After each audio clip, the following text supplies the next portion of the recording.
போர்க்காலங்கள்ல வந்து பொதுவா ராணுவ வீரர்கள் அல்லது அந்த நாட்டு படைகள் வந்து ஒரு பதுங்கு குழிகள்ல தங்கியிருந்து போர்கள தொடுக்குறாங்க அப்படின்னு நம்ம வந்து இப்போ வந்து நெறைய செய்திகள்ல இப்ப இருக்கிற உக்ரைன், ரஷ்யா செய்திகள் வரைக்கும் பார்ப்போம். அப்படிப்பட்ட ஒரு பதுங்கு குழி தான் இது. அந்தமான் தீவுல இருக்கக்கூடிய அ நார்த் பே அப்படிங்கிற பாயிண்ட்ல இந்த பதுங்கு குழி வந்து இருக்குது.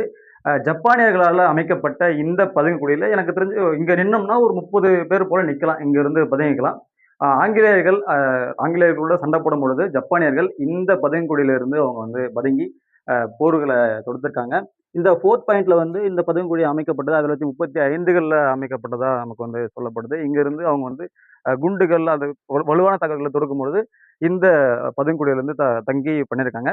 இப்போது வந்து முழுக்க முழுக்க மத்திய அரசோட கண்ட்ரோல்ல வந்துட்டு, இத வந்து ஒரு சுற்றுலா தலமா மாறியிருக்காங்க. இப்ப நம்ம விஷுவல்ஸோட பார்த்தோம். நெறைய சுற்றுலா பயணிகள் வந்து இந்த பதுங்குகுழிய ரொம்பவே ஆர்வமா பார்த்துட்டு போனாங்க.